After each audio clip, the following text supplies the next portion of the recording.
Law 23. Concentrate your forces. Judgment. Conserve your forces and energies by keeping them concentrated at their strongest point.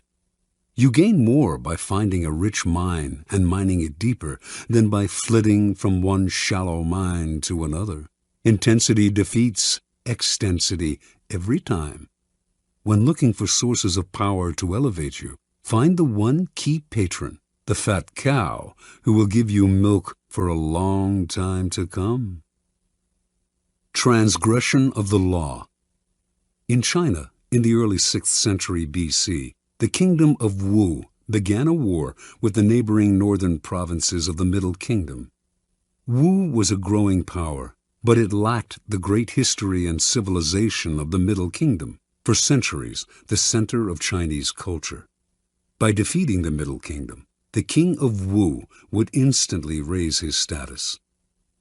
The war began with great fanfare and several victories, but it soon bogged down. A victory on one front would leave the Wu armies vulnerable on another. The king's chief minister and advisor, Wu Zishu, warned him that the barbarous state of Yue to the south was beginning to notice the kingdom of Wu's problems and had designs to invade. The king only laughed at such worries. One more big victory, and the great Middle Kingdom would be his. In the year 490, Wu Zishu sent his son away to safety in the kingdom of Qi. In doing so, he sent the king a signal that he disapproved of the war and that he believed the king's selfish ambition was leading Wu to ruin. The king, sensing betrayal, lashed out at his minister, accusing him of a lack of loyalty, and, in a fit of anger, ordered him to kill himself. Wu Zishu obeyed his king, but before he plunged the knife into his chest, he cried, "Tear out my eyes, O king, and fix them on the gate of Wu, so that I may see the triumphant entry of Yue." As Wu Zishu had predicted, within a few years, a Yue army passed beneath the gate of Wu. As the barbarians surrounded the palace, the king remembered his minister's last words and felt the dead man's disembodied eyes watching his disgrace. Unable to bear his shame, the king killed himself, covering his face so that he would not have to meet the reproachful gaze of his minister in the next world. Interpretation. The story of Wu is a paradigm of all the empires that have come to ruin by overreaching. Drunk with success and sick with ambition, such empires expand to grotesque proportions and meet a ruin that is total. For the Chinese, the fate of the kingdom of Wu serves as an elemental lesson on what happens when you dissipate your forces on several fronts, losing sight of distant dangers for the sake of present gain. If you are not in danger, says Sun Tzu, do not fight.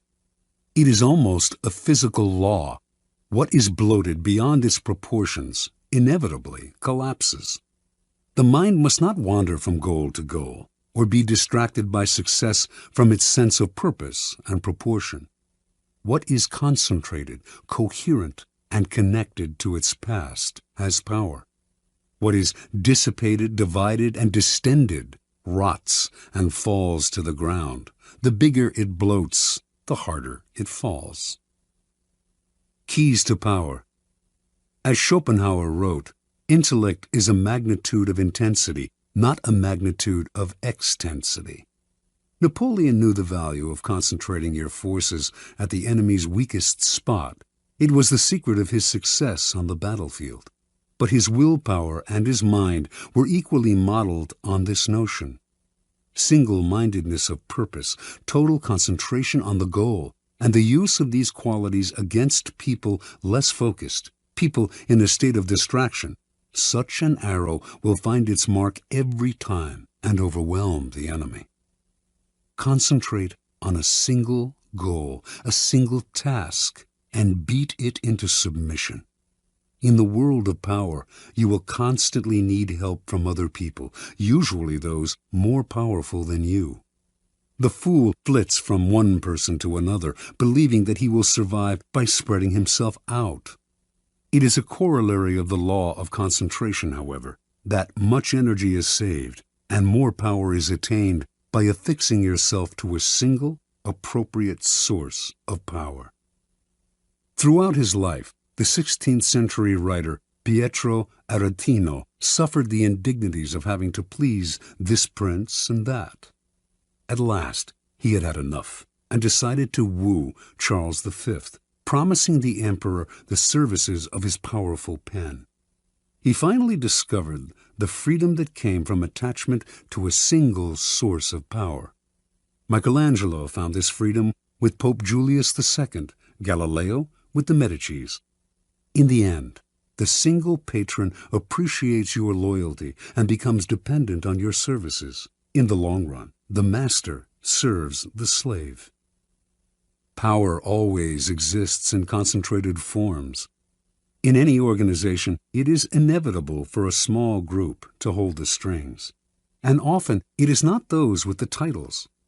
In the game of power, only the fool flails about without fixing his target. You must find out who controls the operations, who is the real director behind the scenes.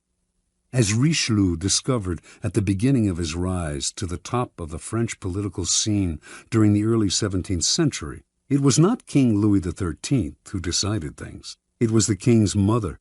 And so he attached himself to her and catapulted through the ranks of the courtiers all the way to the top.